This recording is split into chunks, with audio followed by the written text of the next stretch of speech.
would be your fighter pilot call sign? Sparkles. And then what would your helmet look like?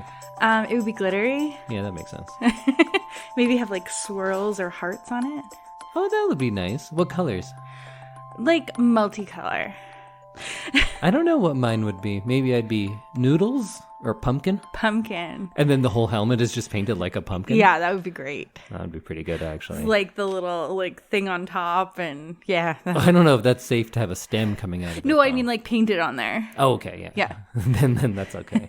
Maybe it could be painted like a jack-o'-lantern to make it at least a little like fun. Or I was gonna say like not just cute and hey guys, I'm pumpkin. I'm pumpkin. Yeah, you could do like a scary thing on the back. So then you look like the pumpkin man. The pumpkin man. The pumpkin man. The headless horseman, perhaps? Yes, that's what I mean. Okay. All right, everyone. Welcome to another episode of I Love This, You Should Too. I'll be taking you into the danger zone tonight, and my name is Indy Randawa, and with me is the woman who never fails to take my breath away. Aww. It's Samantha Randawa. Hi, everyone. And we are members of the Alberta Podcast Network, which is locally grown and community supported. So today, we have a real treat for you. We are going to be talking all about the movie Top Gun, the original from 1986. And how our podcast works is we take turns picking movies for the other to watch, but we had a bit of a different setup last time. Every so often I do a movie that I feel like I should have seen. So this is actually Samantha's pick, which is a bit different from what you usually pick. Yeah, but this felt like a piece of pop culture that I needed to be in on. Yeah. When you were talking about going into things that you hadn't seen, I assumed you were going to do Dirty Dancing or Footloose. Oh. Because you love dance movies, but you right. haven't seen what I consider like the iconic dance movies. Yeah. Maybe next time. I just felt like that it was time. It was time. And I know that you used to really like this movie when you were 5, so... Yeah, and I'm glad to revisit it as well. So we are going to talk all about Top Gun, and this is going to be a spoiler-filled episode, but you know what? It's like 30 years old. You should have seen it by now. I haven't seen it since 1986. Start a podcast and talk about it. Well, maybe also, we did watch Top Gun Maverick. Yes. Maybe we'll talk about that very briefly at the end, but we'll warn you when we start on that in case you haven't seen Top Gun Maverick, the 36-year later sequel. Yes. But before we get into everything, let's thank our first sponsor of the episode, which is StoryHive, calling all new and emerging content creators in BC and Alberta. In case you haven't heard of StoryHive, they've been supporting storytellers in Western Canada since 2013. This year, they're celebrating their 10th anniversary with their biggest edition yet. The StoryHive Anniversary Documentary Edition is funding 80 short documentaries on any local story that you are passionate about. You could get $20,000 in production funding, training, and mentorship, and distribution on TELUS Optic and Stream Plus. If you live in BC or Alberta and you have an idea for a short documentary, now is the time to send in your pitch. So you can send in your application by February 28th at storyhive.com/apply. Your story, your narrative. All right, Sparkles, let's start off with you. This was your first time watching Top Gun. Yes. What'd you think? I kind of loved it. You kind of loved it. It was like super fun. Tell us more about that. I did start out thinking that Top Gun was like a person and not a place. Okay. That's like something that I... Like Tom Cruise is the Top Gun? The Top Gun, He's Top Gun. Yeah, then that's like his nickname. Because I know there's like lots of nicknames in the Army. So I didn't really know much about this movie before we watched it, other than the things that you kind of just see being a person in the world. Mm-hmm. And I knew the names like Maverick and Goose, but I thought Top Gun was a person. So Oh yeah, because that would make sense. That one guy's Maverick, one guy's Top Gun, one guy's Goose. That's kind of what I thought. My favorite character is Top Gun. Yeah, I could see that.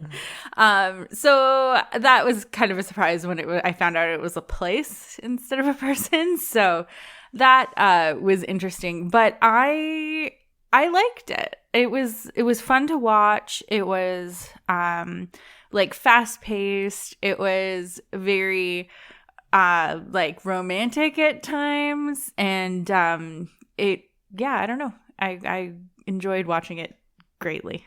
Oh, good. Yeah. So it's been how long since you've seen this movie? So I know I definitely watched it many times between the ages of like 4 and 12. I think I have seen it once since then because Okay. I thought I remembered watching it again and not liking it. Oh. I thought that happened, but I'm not sure. But this time, I may have bounced back. Oh, you're back into liking it. I talked about Scarface once, about how I was 16 and I watched it and I was like, whoa, this movie's so cool. It's so over the top and there's crazy violence and everything. And then I watched it when I was like 21 and I became like more knowledgeable about film and stuff. And then I was like, this movie's over the top. It's ridiculous. It doesn't make any sense. And then I watched it later when I was just, I think, smarter. And I was like, oh, they did that very intentionally. And there's a lot of thought behind all of the excess to it. I may have come to that point on Top Gun, or I may be making up a bunch of stuff in my mind. I'm not sure. This movie, though, it's tricky because its highs are very high. There's so many things it does brilliantly. And there's so many things it does really badly. It is not good in a lot of ways. Right. But it is, I would say, absolutely enjoyable. Yeah. And I don't definitely think enjoyed those watching two it. things are always have to go together, being good and being enjoyable. I think there's so many things that it does well that it makes up for the parts that are like honestly kind of shitty. You liked it then? Yeah, I'm going to end up like, if it's just thumbs up or thumbs down, Okay. it gets a thumbs up. Nice. But that has a lot of caveats to it. Of course. It always does. It That's always why does we have a with me. podcast. So should we go through the film chronologically today? Sure, let's do that. Maybe let's start off with just like a little bit of setup, though. Okay. Kind of about Tom Cruise, because I was thinking a lot about Tom Cruise this week because we watched the 2 Top Gun movies. Who wasn't? Yeah, true. Who can you think of that was like somebody that you can bank on to open a movie from like 83 till now? My entire life, Yeah. Tom Cruise has been a bankable A-list superstar. Yeah. Really. And I don't think there's anyone else. No. That's a long time to be booking roles and like selling out movie theaters. And then even if you talk about like the big stars of today who are like your Chris's, if they just had their own action movie that wasn't already something that we know, Right. I don't think it's opening number 1. No, I don't think so. Tom Cruise, though, if he opens a movie that you've never heard of, but it's Tom Cruise, it's gonna do very well. He's still a draw. Yeah. And I also think that Tom Cruise is multi-generational attractive. Definitely. Like what I mean by that is like, yes, he's aged very well, but I also mean like many generations of women love him or like think he's very attractive.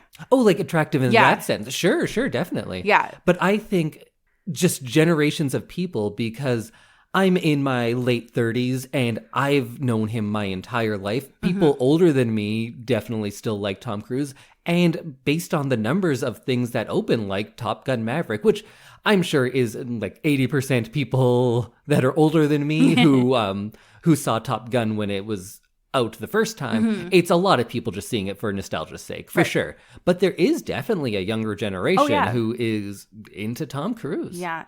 And like, of course, there's all the outside of his acting life stuff where seems like kind of a crazy person at times. No, he's in a straight up cult. Yeah. But there's one thing I think it's hard to detract from is that he knows how to make a movie. Not even that he is the best actor. I think he probably gets underestimated in his acting abilities because I think he's just a movie star and Right. people forget that he's actually like a really talented actor too. Yeah, because you like throw Tom Cruise in and your movie's going to sell. Yeah, So he doesn't even need to be good at this point. He just needs to be Tom Cruise. very true. And I think that is the case with a lot of your big blockbuster guys. But I do think, and looking back on this is making me realize, I think Tom Cruise is also a solid actor. And more than that, I think he's like a really smart filmmaker. Like, I know he's not the director, but he is a big force. In any movie that he's in, he's getting a lot of input. And that's starting way back in 86 with Top Gun. We'll talk about it a bit, but he is one of the main reasons the movie looks the way it does. Oh, really? Like, there's the two writers who are credited who kind of, from the stories I hear, have the least to do with what the story was. Oh. It's mostly your two producers. It's Don Simpson and Jerry Bruckheimer? yeah, and they did a lot together. So Bruckheimer's career went on, I believe, longer than Simpson's, but Simpson was kind of your big picture guy. And he's just like, jets, Tom Cruise. And you think like, yeah, anyone could think of that. But not anyone could. He was a guy who like really brought a lot of big ideas to the screen. And then Bruckheimer is like one of the biggest Hollywood producers of all time. He created CSI. Yeah, and that's like low down on the list. But Cruise did a bunch of rewrites for this as well. Himself. Yeah. Oh, wow. And we'll talk a little bit about that, but I was saying in the last episode that I think this was kind of peak Tom Cruise, that he wasn't just like some young nobody, and that's definitely not the case, because in 83, he did All the Right Moves and Risky Business, which were two very big movies. Is that the one where he wears sunglasses and a shirt and no pants? Oh, and he does the slide. Yeah, okay. That's in... I haven't seen it, but that's what I know. And a lot of Tom Cruise movies, I think we know what they are, and then you go back and watch it, and you're like, oh, there was a lot more to that. Because you're like, oh, Cocktail. Yeah, he's a fun bartender. It's like, no, that is a sad, dark movie. Oh. But Top Gun was, of course, the thing that made him maybe the superstar. He was already established. But after Top Gun, he does The Color of Money, Cocktail, Rain Man, Born on the 4th of July, Days of Thunder, and that brings us right up until 90. And then in the 90s, he does Interview with a Vampire, The Firm. His first Mission Impossible was way back in 96, which seems crazy.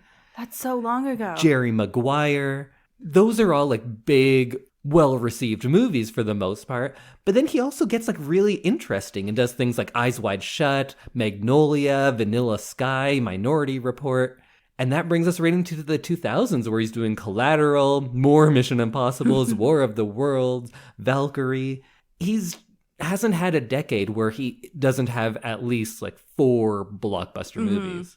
I'll probably never pick a Tom Cruise movie to do on this podcast. I'm actually not a huge fan, but when you go back and look at a career and the input he had specifically to turn those movies into the successes they were, someone like me who's definitely not a fan of him in like the real world, a mediocre fan of him on film, but I am very impressed with all the work he's done.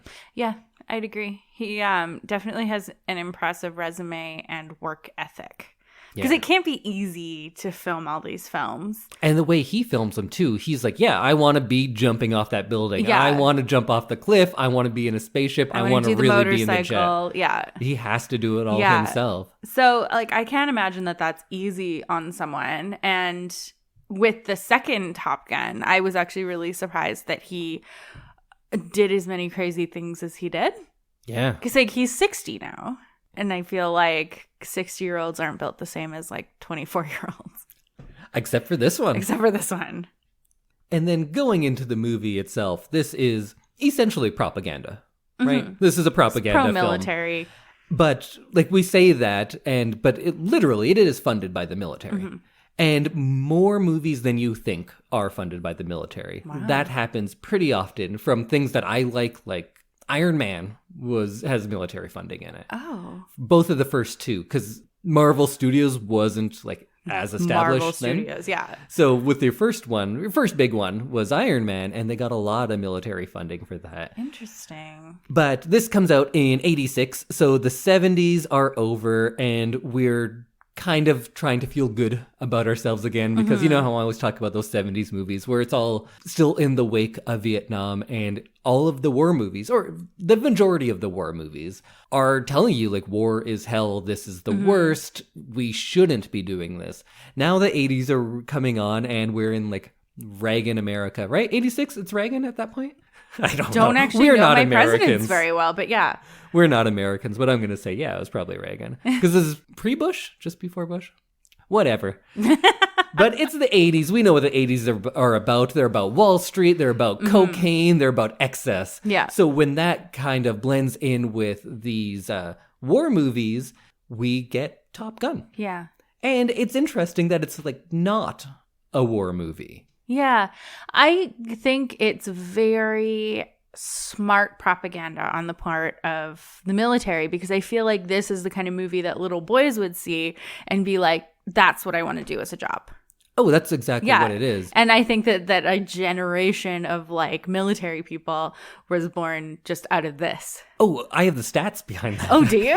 Yeah. Excellent. That was very calculated. And before anyone writes in, I don't know, people don't write in. I know Platoon came out in 86 as well, and that is a war as hell type of movie. But that was the minority of the 80s. This is more like Rocky IV, Rambo 2. This is pro-American. We're going to go and get those goddamn commies and foreigners type movies. So when you were talking about like, a generation of people, the year after this came out, Navy recruitment went up 500%. Oh, wow. Also, the sale of leather jackets and aviator glasses took off like crazy. That's funny.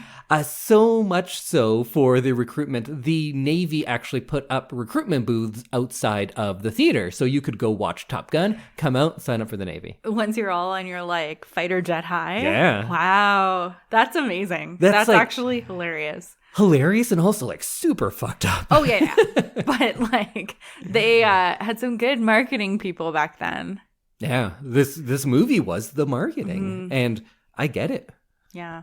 One person died in the filming of this movie, one stunt pilot, because they went into a flat spin. And it's not just a bit in the movie. That is very dangerous, and it is hard to recover from. And unfortunately, he did not and went down, and his plane and body were never recovered. Oh, my God. Yeah. That's so sad. Yeah. And what do you think? Do we want to get into any thematic discussion beforehand, or do you want to hit us with the summary and we'll kind of go through the movie and then I can figure out for myself whether this is a brilliant movie or just like a real piece of garbage? Let's go through the plot of the movie. Sounds good. Okay. So the movie opens with is it like a montage of the army, basically? Yeah. Yeah. And before some other people write in, it's the Navy. Oh, sorry. The Navy. So that opening shot cost $25,000. They were on an aircraft carrier, and Tony Scott, the second best filmmaker in his family. Poor Tony Scott. He is great. He does lots of good work, but his brother is Ridley Scott. So I'm going to go, I put Ridley Scott ahead of him. I gotta, right? Because it's fucking Ridley Scott. But Tony Scott wants the sun setting behind all of the people working on the planes, but the sun's on the wrong side. So he talks to, I don't know who runs an aircraft carrier, an admiral, a captain? Yeah. Whoever's in charge. Captain, I think. And says like, oh, can we turn this around? And they're like, no, it's an aircraft carrier. That'll cost like $25,000. And he goes, all right. And the story is he wrote a check right there. What? And so they turned it around and they got all those sunset shots, and they go on for maybe too long. But I bet Tony Scott was like, I paid $25,000 for that. So we're using them all. Yeah. Yeah, that was a really long opening sequence. Mm-hmm. And I was like, did I just forget what movies used to be like? Or I think a little bit of both. Yeah. I think it is very long, but also it was more common. We really let those credits linger. Yeah. And on a lot of old movies I make you watch, the criticism often is like, why were the credits 5 minutes long at the beginning?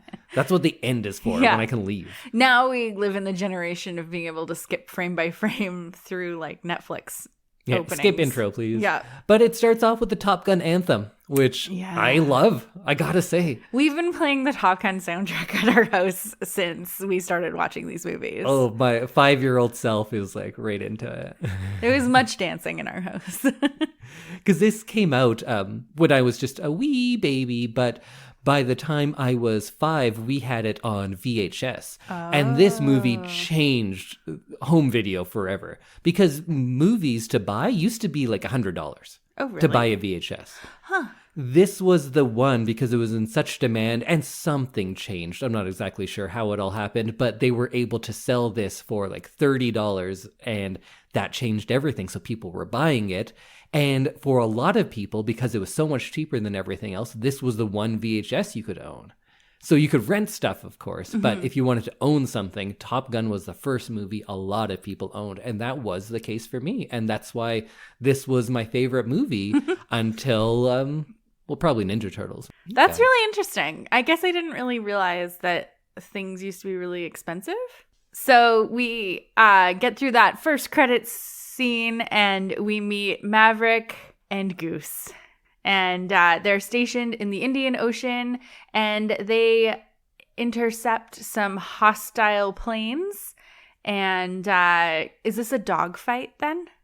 I think they don't actually shoot, so maybe it's not. But there's a lot of maneuvering. Yeah, sure. Let's...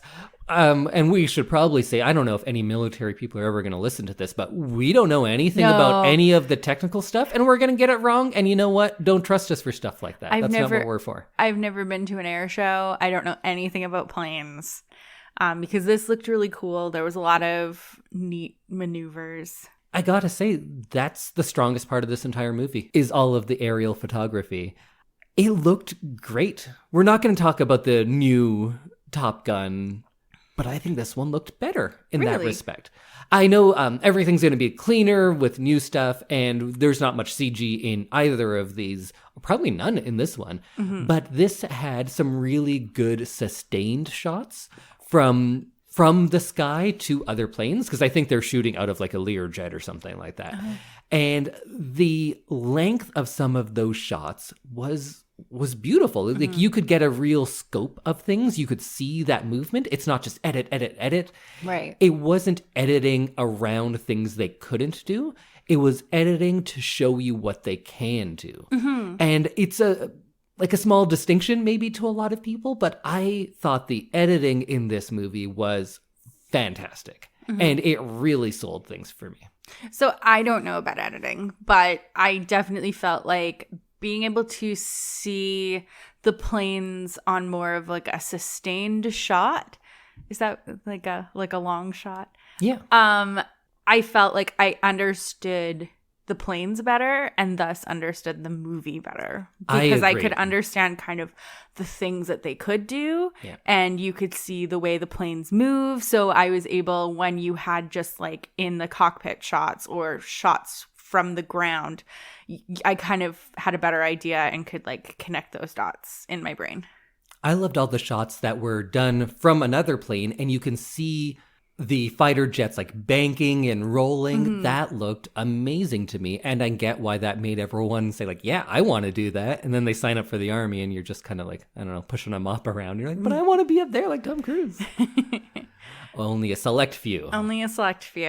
So we get back to the airbase, and Cougar, who is Maverick's wingman, freaks out and quits. I like that the initial danger of this movie is nerves and not like Nazis or aliens or something.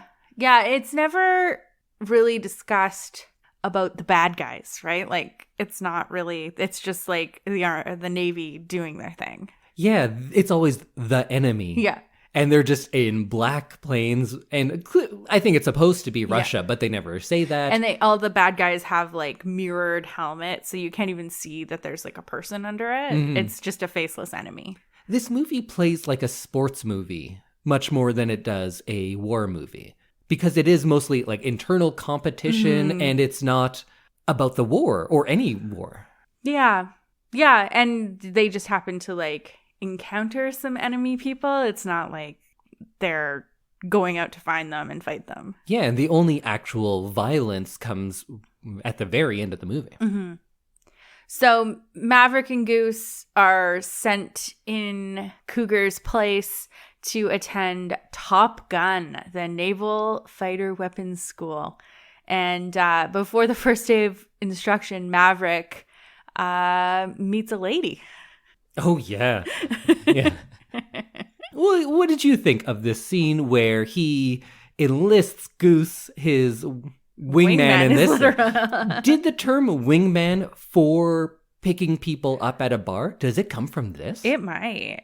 I never thought about that, but yeah, I don't know how else that would come out. Because I know it comes from planes, of course, but what would have put that into popular culture and linked it up with like picking up a girl more than this? And this movie was so big. I think that's where it must come from. Oh, the origin of Wingman. I assume. Possible origin of Wingman. I thought it was fun. I thought the fact that they had like a routine that they'd clearly done before. Mm-hmm. I thought that was super fun. And it added a bit of levity to something that's like kind of a darker subject matter, the Navy and like being a fighter pilot and that kind of thing. I think this is like kind of a fun way to show that it's like work hard, play hard. Interesting. I thought it would be terrifying and is like a total dick move, but that's just me. I thought it was fun. I don't really ever want anybody to do that to me. So imagine you go to a bar and someone just starts singing at you, and then a group, 30 men, all start singing and they just surround you. Yeah, that would be kind of scary. And then he follows you to the bathroom. Oh, that's scary and like too far. But I thought it was a fun inclusion in the movie. But he's a dick, right? He's an asshole. Oh yeah, he's a total Maverick asshole. is. Yeah, he's one of those guys who like is too aware of how good he is, and like has no ability to feel shame or nervousness. I'm formulating something right now that we'll swing back to at the end that might help me like this character more, because overall I don't think he's a likable character. Or is he? That's me saying that.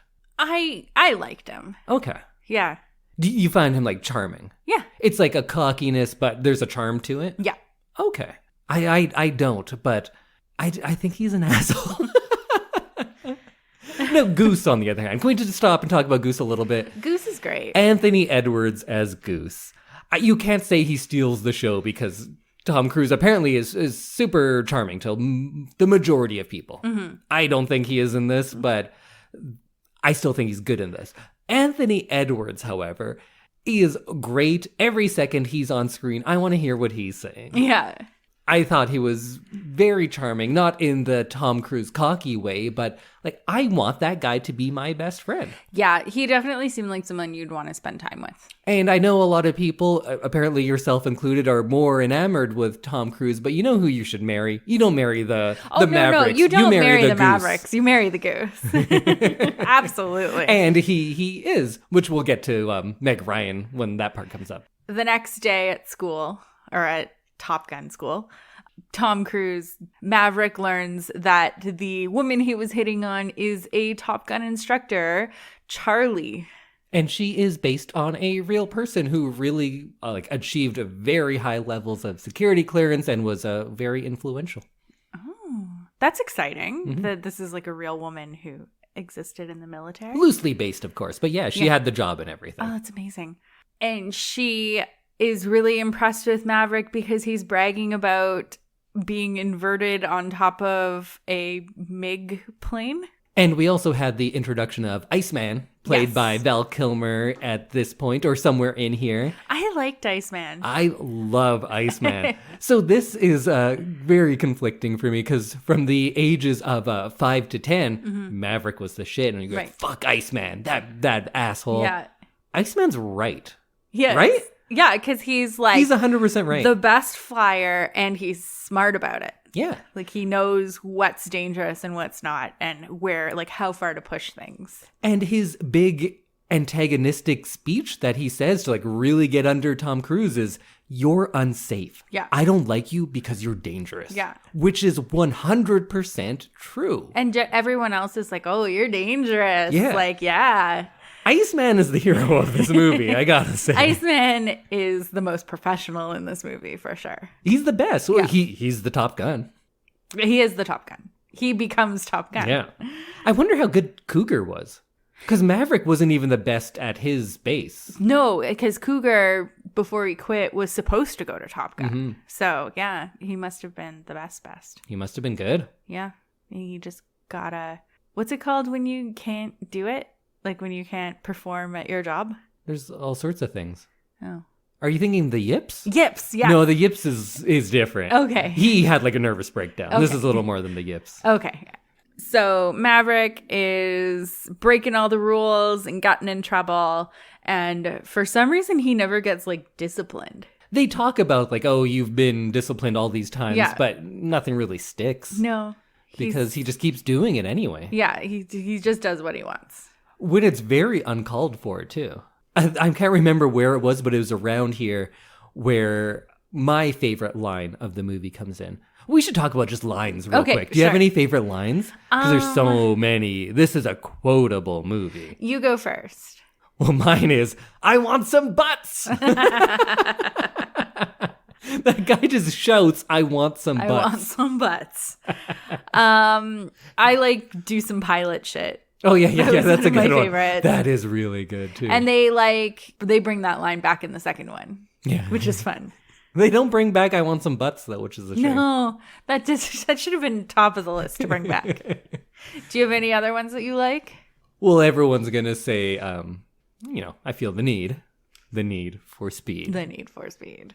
That's always up there. Oh, that's a classic one. And I think I knew that one before even seeing the movie. I like when Maverick responds, I am dangerous. Yeah. Like he knows. That's not a good thing. No, it's not a good thing. It is not a good thing in this position to be dangerous. No. Yeah, your job's already dangerous. You should be doing it as safely as possible. So do you think this movie, though, is saying like, no, that's a good thing. He flies on the edge and that's why we love him. The movie's trying to posit that, right? Yeah. And then you, as someone who has like found Maverick likable, are you like, yeah, he is dangerous and that's why we love him? Yeah, I mean, I did find his cockiness a little annoying at this point because being extra dangerous just because you can isn't like, it's not a trait that people like look for in people. Yeah. So I did find that. People love the bad boy. It's a thing. True. To many people's detriment. Yeah, I don't know. I found it a little annoying at this point in the movie. But as it goes on, then he wins you over. Mm-hmm. All right. Oh, and then is it volleyball time? Then it's volleyball time, yeah. Oh, man. How'd you like this scene? So you had teased this when we were talking about Top Gun at the beginning. Mm-hmm. I appreciated this scene. It's like a lot of just muscly dudes jumping around playing volleyball. It was great. Did you love it? I loved how unnecessary it was, but then they're just like, nah, fuck it, we're putting this in here. I don't care. For the ladies on the date. It's the guy. Well, you do get a lot of shirtless men at this movie. Yes, you do. You get a lot of towel time. They're really oiled up. Yeah. But not a speck of sand on them. No. And they're wearing jeans. Yeah. Which seems... Everyone is so sweaty throughout this is a real entire sweaty movie. Yeah. And I can just imagine how they smell. Well, Slider stinks. Yeah. Maverick tells him. Yeah. Which, another great line. Slider, you stink. And then just leaves. And then That's just it. walks away. But yeah, shirtless volleyball, I found, was a very good inclusion in this movie. I approve. And the music, another Kenny Loggins song. We didn't even talk about Danger Zone. We'll circle back, there. I'm sure. Yeah. But this song is called Playing with the Boys. Oh, yes.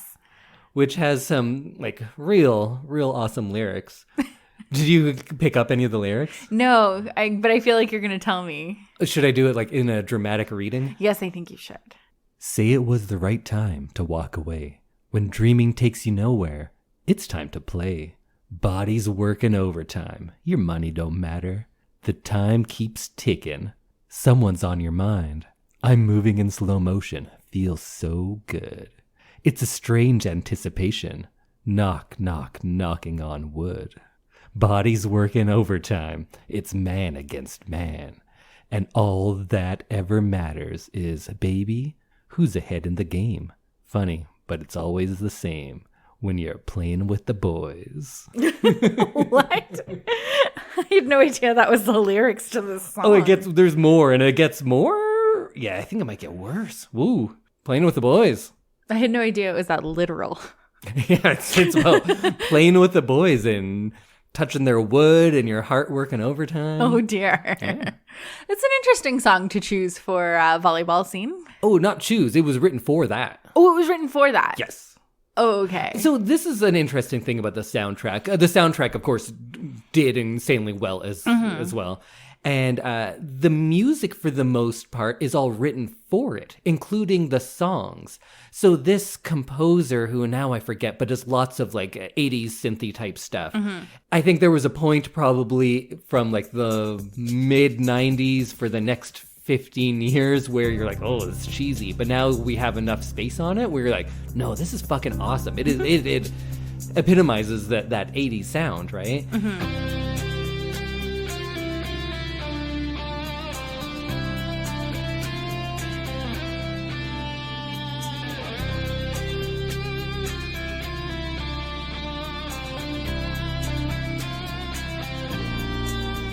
And I think even the songs were written and then they got people to do them. And they would pick someone to do the song that was already established that Playing with the Boys is going in this. Who are we going to get to sing it? I think that's how it worked at the time. So then they got Kenny Loggins. Yeah. Because he's Kenny Loggins. So did you know who Kenny Loggins was before I was talking about him the other day? No, I don't. Should we talk about Danger Zone right now? Yeah. So where is the danger zone? Oh, you're in it, baby. Where you got to take the highway? Oh, so the highway takes you to the danger zone. Yeah, well, there is a highway to the danger zone, for sure. Okay, so and where is that located? Oh, if you don't know, you're not ready to find out.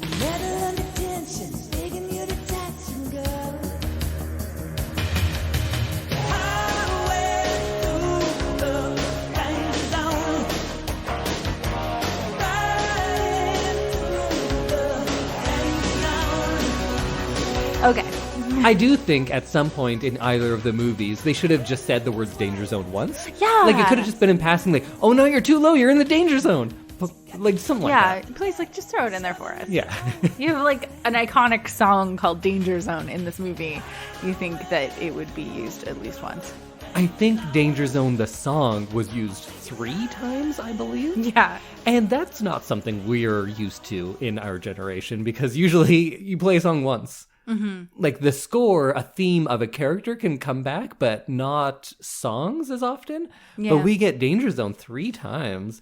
And at the beginning, it starts off with a theme, and then it's just like a real hard cut, like a needle drop to Danger Zone. Danger Zone time. And it's pretty awesome, I gotta say. Harold Faltermeyer is the music person. He also did Beverly Hills Cop. Yes, that's a fucking score too.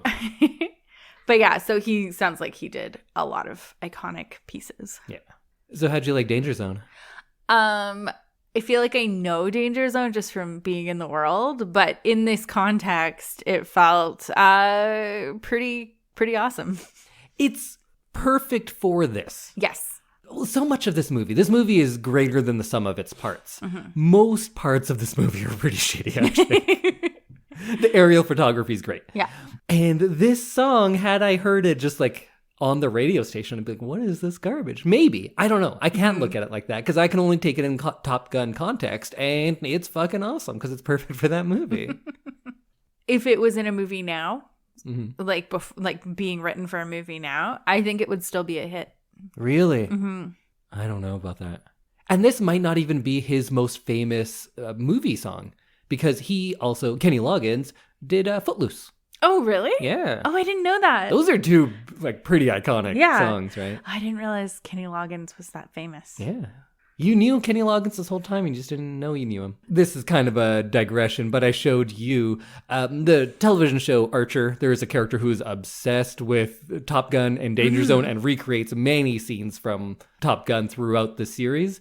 But there is, at one point, one character becomes a country star, and they do an acoustic rendition of Danger Zone with Kenny Loggins in it. And I think it's actually, like, fantastic. Hidden in the twilight, spreading out her wings tonight. She got you jumping off the track and shoving into overdrive. Highway to the danger zone.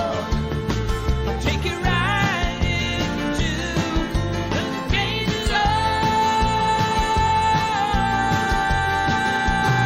You'll never say hello to you till you get it on a red line up below.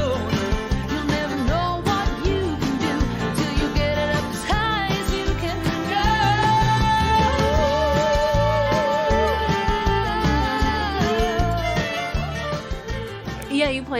last night. It was great.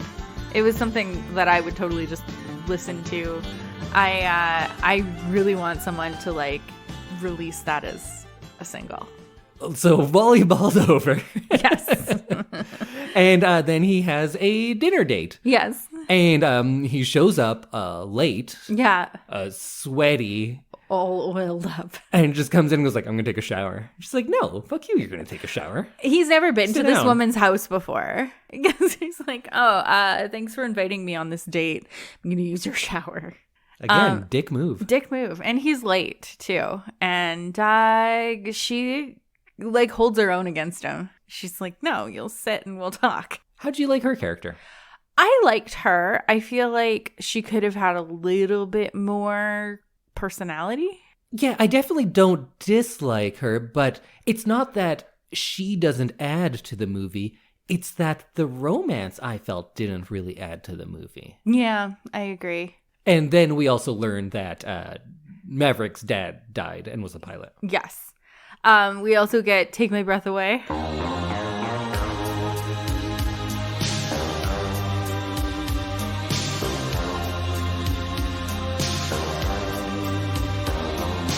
Watching every motion in my foolish love's game.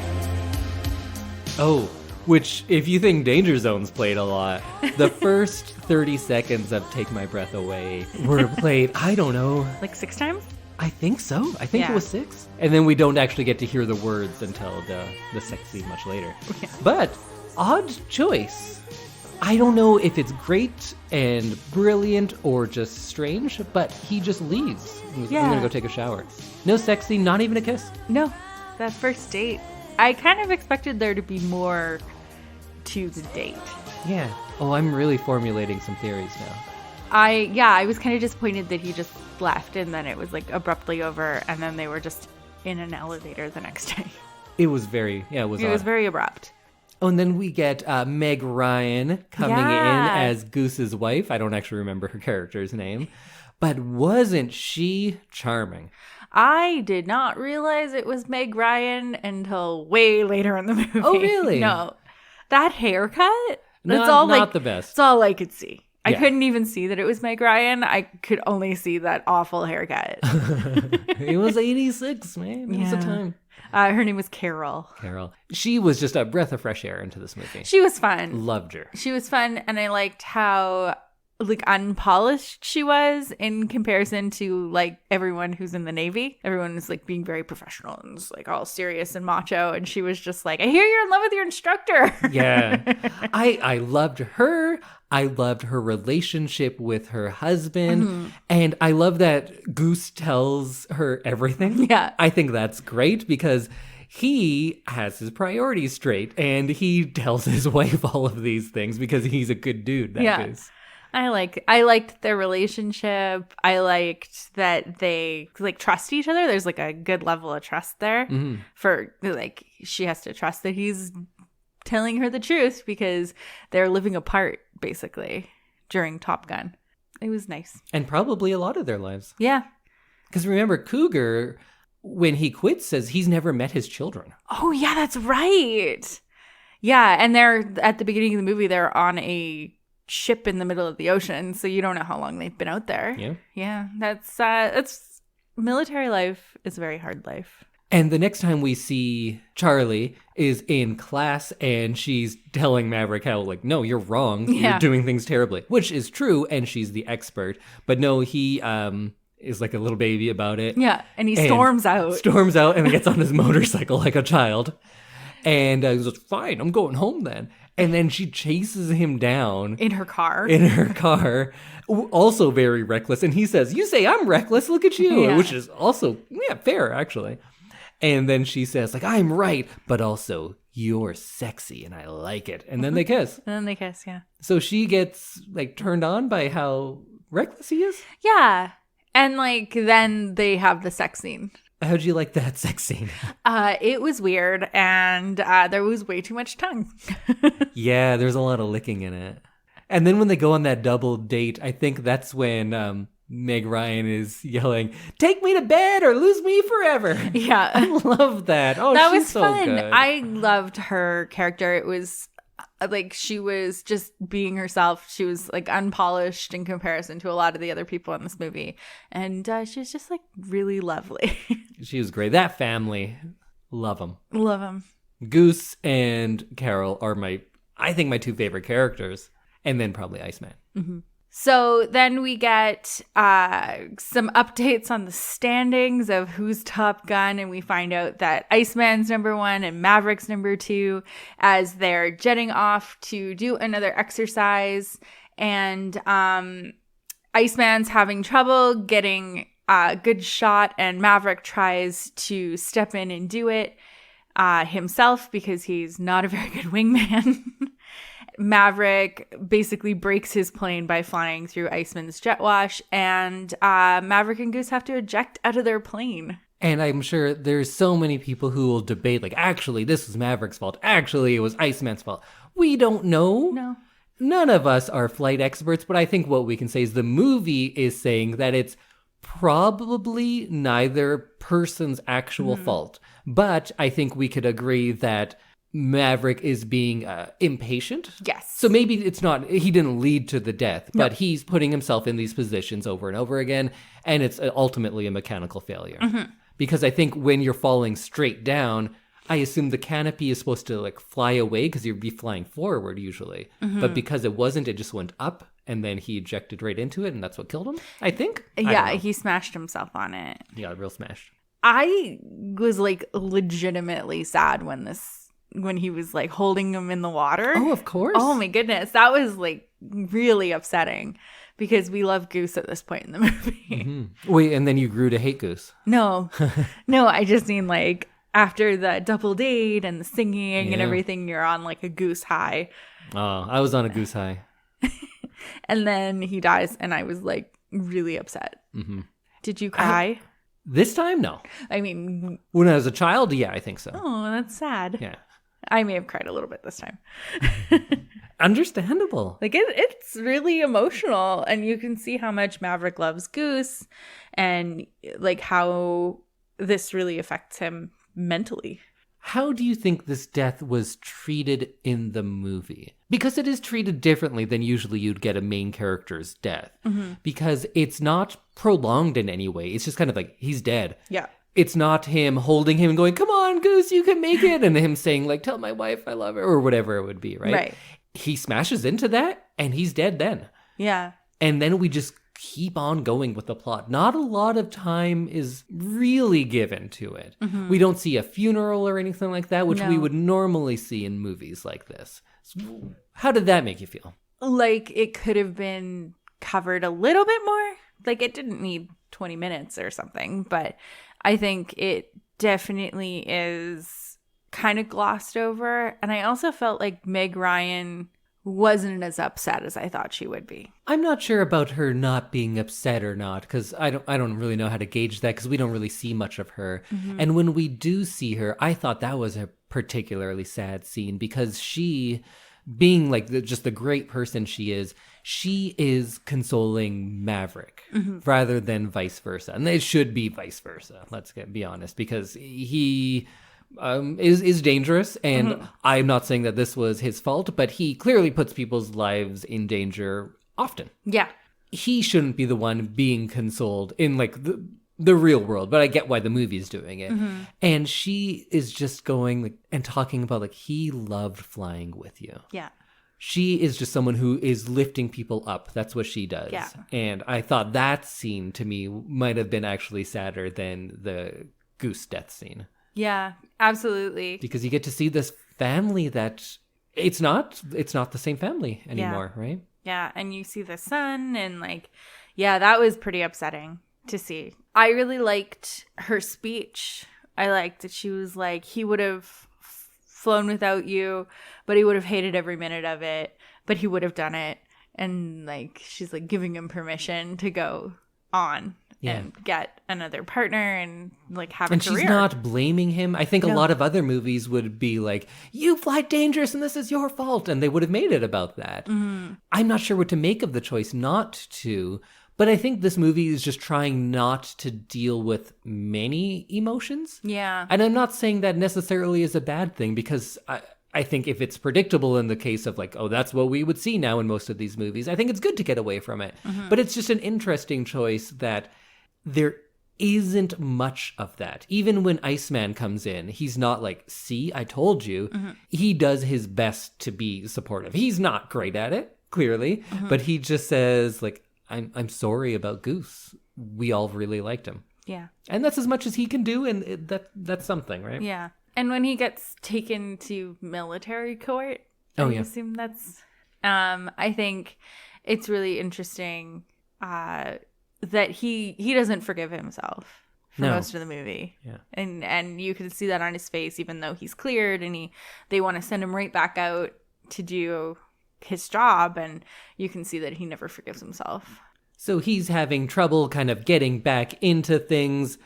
And although also this timeline is crazy because it's been like 5 days or something since Yeah. Goose died. And they're like, oh, he's not ready yet. Yeah, it's been fucking 5 days. Yeah, give him like a week of leave or something. But I guess I get how they are trained essentially to be mechanical. And Yeah. just like do Just your like let it jobs. go, And move yeah. on, do your job. And he is in the middle of like a 6 or 8 week program. Yeah. So he And can't I really. get that to be in the military, you kind of probably have to have that to a certain point. Mm-hmm. Like any surgeon, too. If you get broken down by every person that dies, you won't be can't- able to do your yeah. job.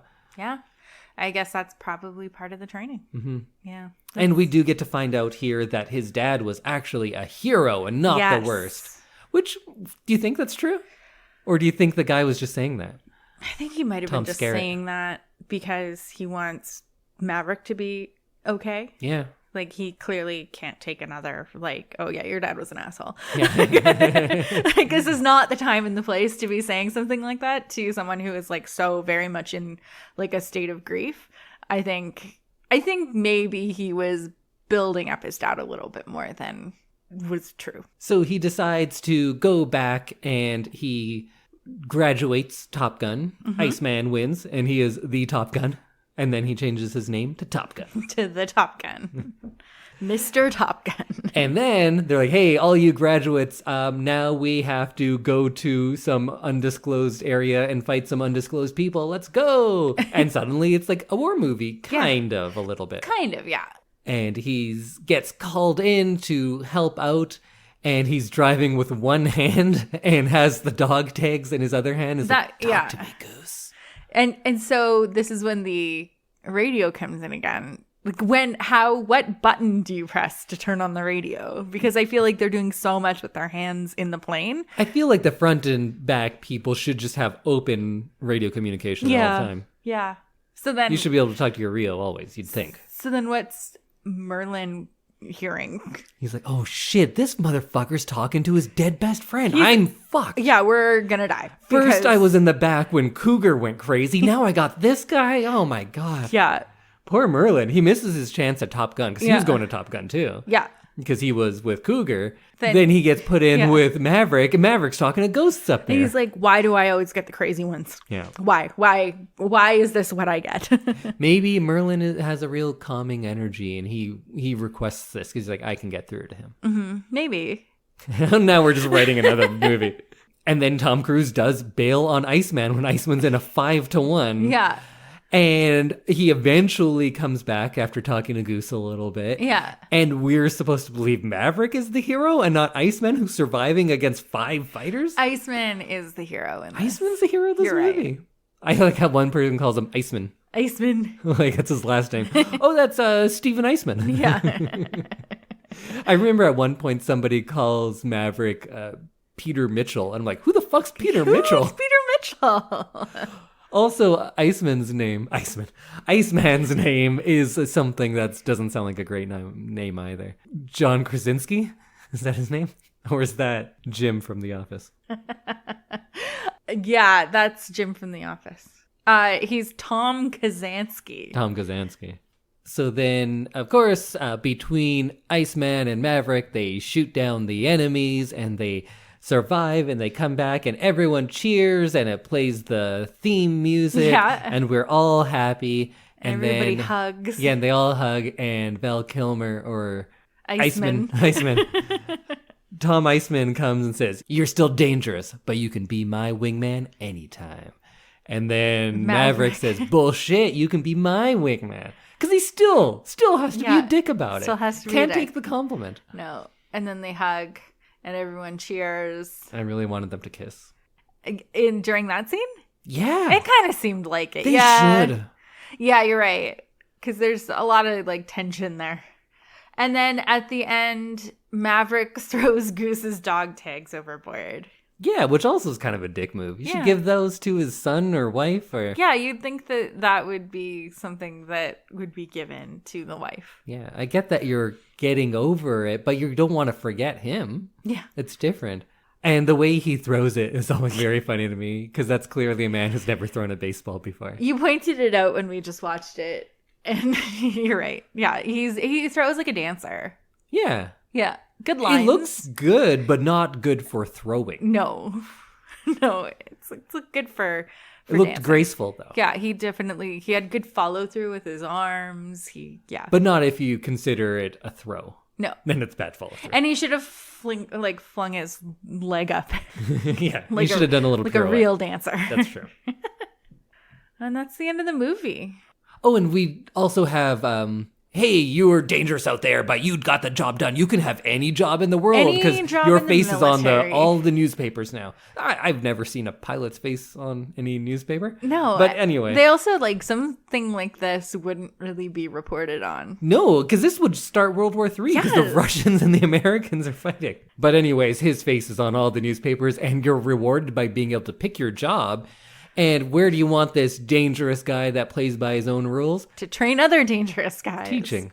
Yeah. What about his character makes him want to be a teacher? That seemed to come out of nowhere. But this movie is very on the nose and very typical in so many ways, but sometimes it does it so well that you just forgive it. Like that character who, I forget his name now, that actor, but the bald guy who just comes in and is like, "You're dangerous, but you know what? You got moxie, kid." Yeah. Like that whole thing. It's so overdone, but like, man, they were fucking nailing it. Yeah, I enjoyed it. And so he chooses to be a teacher at Top Gun. And then he goes to the bar and he's drinking alone and he's all sad. And then someone plays "You've Got That Love and Feeling." And of course, it's Charlie. And she comes over and she's going to stay there too. And they're going to be together forever. Forever. The end. The end. So I think this says something both about me as a child and the effectiveness of the love story in this. I always take "You've Got That Love and Feeling" to be a sad song because it makes me think of Goose and Maverick.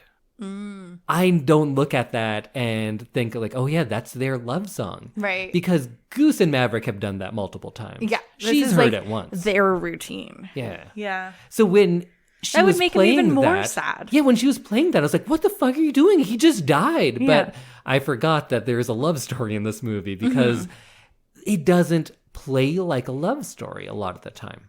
Yeah. True.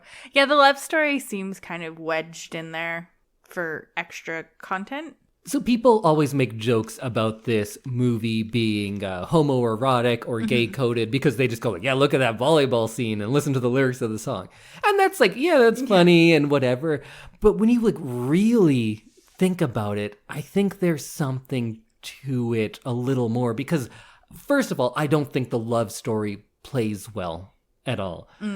You do have the part about he goes on a date and then leaves and says like, I'm going to go take a shower. And then in the next scene, she's dressed like one of the pilots. She's wearing the baseball cap and the leather jacket. And then he's like, okay. And he comes around after that. So that's like a little odd. And I do enjoy that there's like a lot of male vulnerability in the friendships in this one. And I'm not saying that there's anything homosexual about that.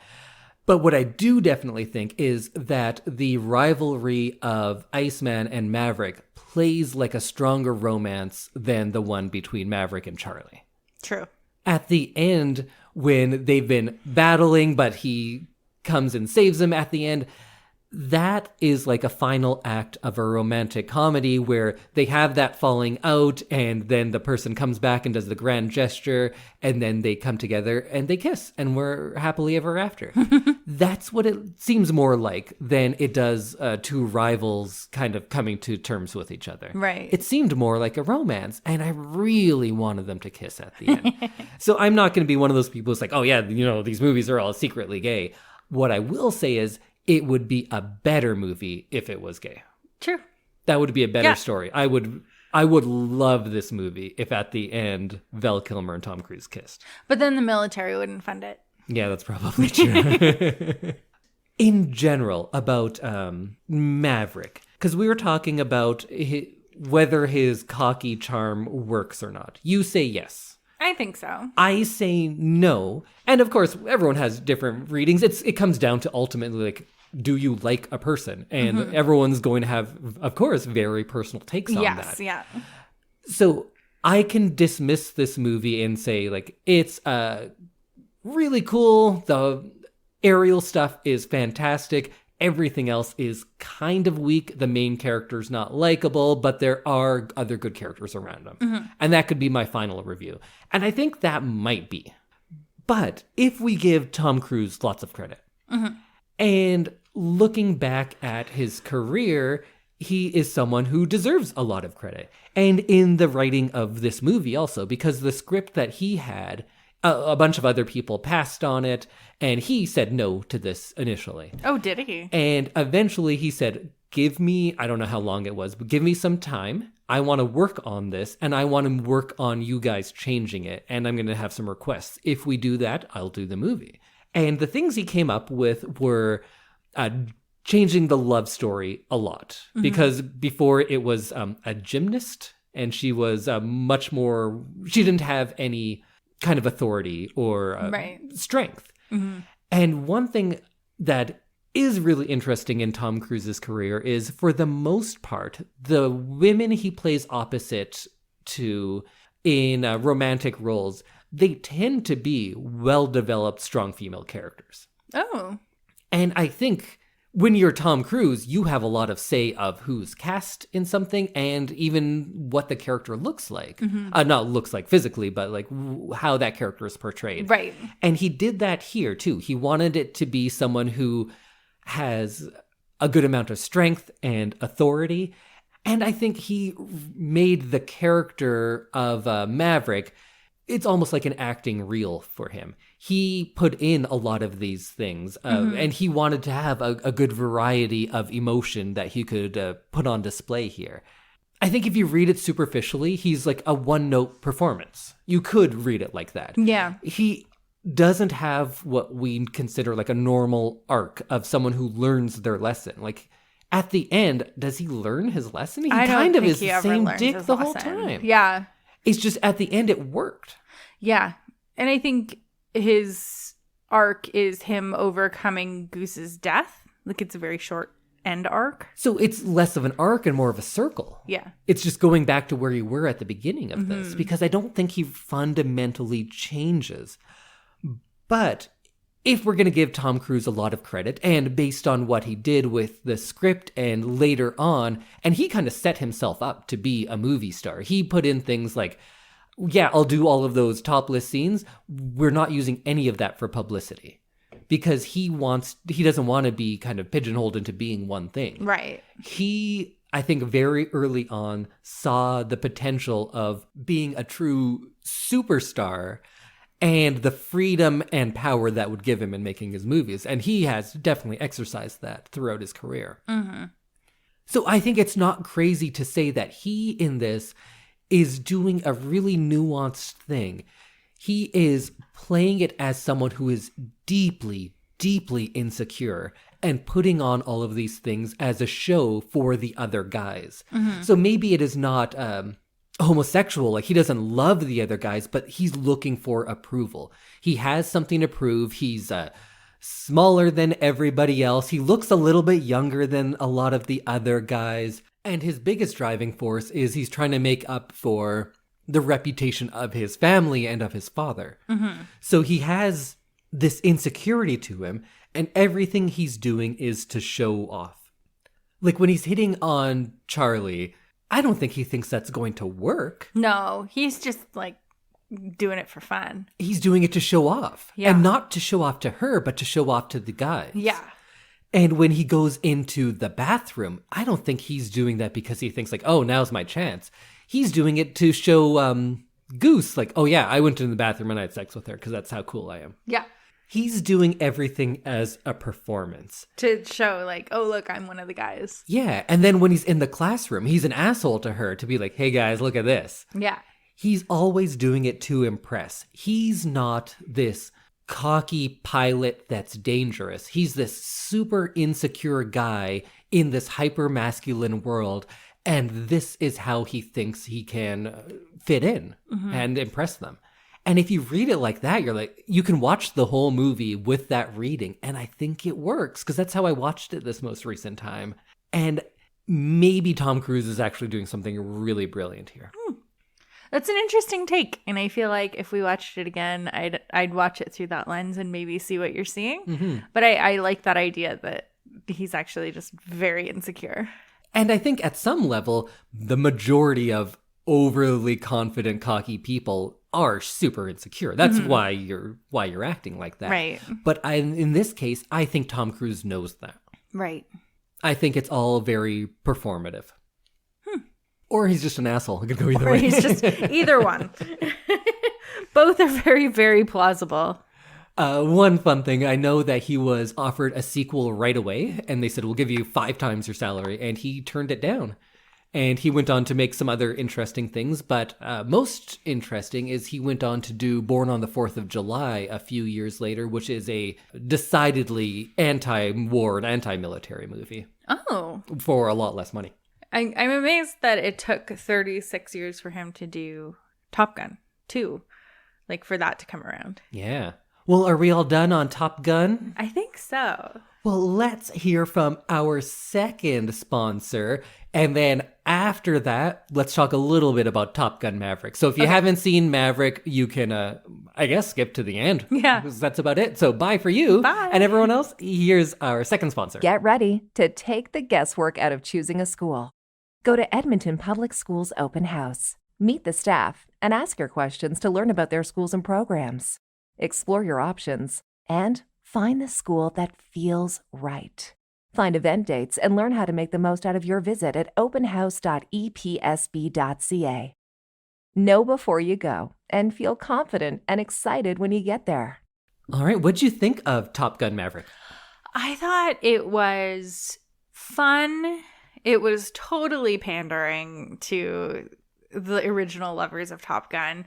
And I could see people who loved Top Gun in like the late 80s loving this new movie. And it was just like a total box office draw. Like you could totally see why they made this movie. And they were just looking for butts.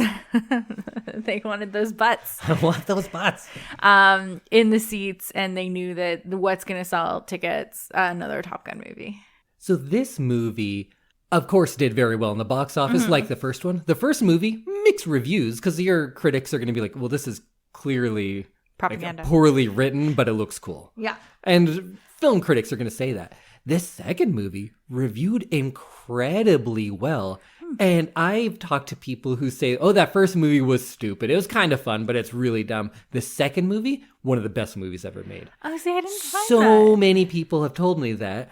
And we just found out it was nominated for Best Picture. Yeah, So we're recording before the Oscars, but it Yeah. has been nominated for Best Picture. that's wild. That is crazy Yeah. to me. I think it was a good movie. I think the acting was good. I think the story is fine. And the action sequences are quite good. Yeah. I actually liked them better in the first one Yeah, that's what you said. because I felt this cut so quickly. Yeah. And of course, they could have the cameras doing a lot more than they could in the first one. But I liked in the first one that we would get a shot that's like 4 seconds of a plane doing something. That's more interesting to me than 8 half-second shots Right. like they used in this one more often. And that's like the newer style of editing, True. is like Marvel movies and stuff. It's just flashes of stuff. Yeah. So, and I did appreciate that they did a lot of practical stuff on this. It's not all CG. There's real planes doing stuff, and it looks good. I just preferred the editing of the first one. And I thought, yeah, it was good. Yeah. I'd give it a thumbs up. It's more than a 5 out of 10, so Yeah. I think it's good. But I don't know. I don't feel the need to ever watch it again. Yeah. While the first Top Gun, I think, is worse in many ways. It's more rewatchable though, because it's fun. It's more fun. Yeah. Yeah, it was definitely fun. I thought Miles Teller would be in it more from like how much promotion and stuff that he was in. I thought he'd be more focused on in the movie. I did enjoy at the end of the movie when they get into the F-14 and he's like, it's so old. It's like, it was pretty funny to see his reaction as someone who's only ever flown F-15s, I assume. That's what the next plane is. But yeah, I thought that was super funny. And I thought he had some good moments. He does look like Goose, though. He looks a lot like Yeah. Anthony Edwards. They did a really good job of That casting was, him. yeah. And then that mustache. Yeah. Because I had seen him in stuff before. I didn't even realize it was him because I looked and was like, who is this guy? What's he done? And then I realized, oh, I've seen like 3 movies with him. I just Oh. didn't know it was the same guy. Yeah, I thought he was funny. He has good comedic timing. He was good. Tom Cruise was Tom Cruise. good as well. I think he's more handsome in this movie. He's taken care of some things Yeah. in the first one. He doesn't have the center tooth anymore, and he's kind of waxed that unibrow out a Yeah, little. he's definitely more like polished. Yeah. Everything's a lot more smooth than it used to be. And he's in like terrific shape. Yeah. And again, like the first movie, a lot of it doesn't really make sense No. if you think about it. But it was It was fun. good. It was fun. It was Yeah. like, it was light and fun. I think I have less to say about it because I was just kind of thinking of the first movie. Yeah. And I did find it an enjoyable watch, even at its 2-hour plus. It was pretty quick. I feel like you could still chop out like 20 minutes, no problem. But yeah, I enjoyed it. Yeah. I've already forgotten about so many of the callbacks because they have, there's the football game Yeah. that replaces the volleyball where you're playing with 2 balls, which I don't quite understand. You have to play offense and defense at the same time. But then where's the line of scrimmage? I don't know. All right. The water? Which one did you prefer? Probably the first one. Me too. The first one is worse, but it's also more enjoyable. Yeah. The second one is a more coherent story, but it's not as fun.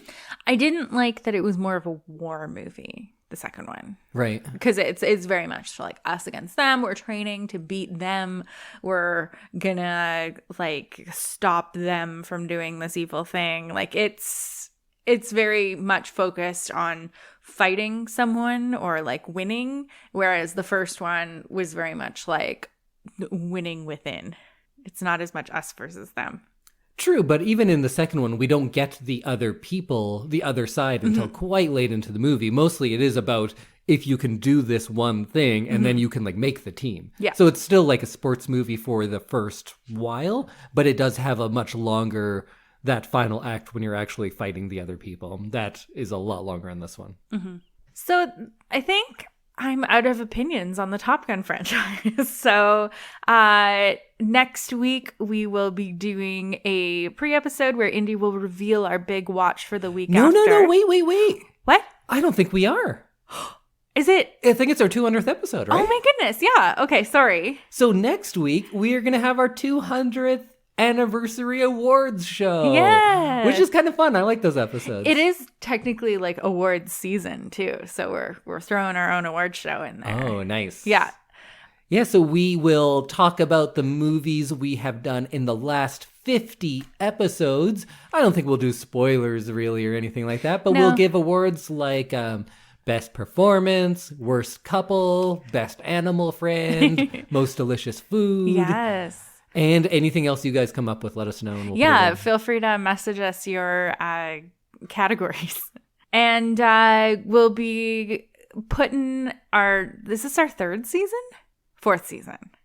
We'll be putting our 4th season behind us and looking ahead to next season and talking about what kinds of films we'd like to see coming up. Yeah, and when we say season, don't worry, there's no season break or anything No. like that. We just kind of break it into every 50 episodes, because Yes. that's roughly a year. Yeah. And so we'll see you next week in your formal red carpet attire, and we will give away some awards to some movies. Bye, everyone. Goodbye.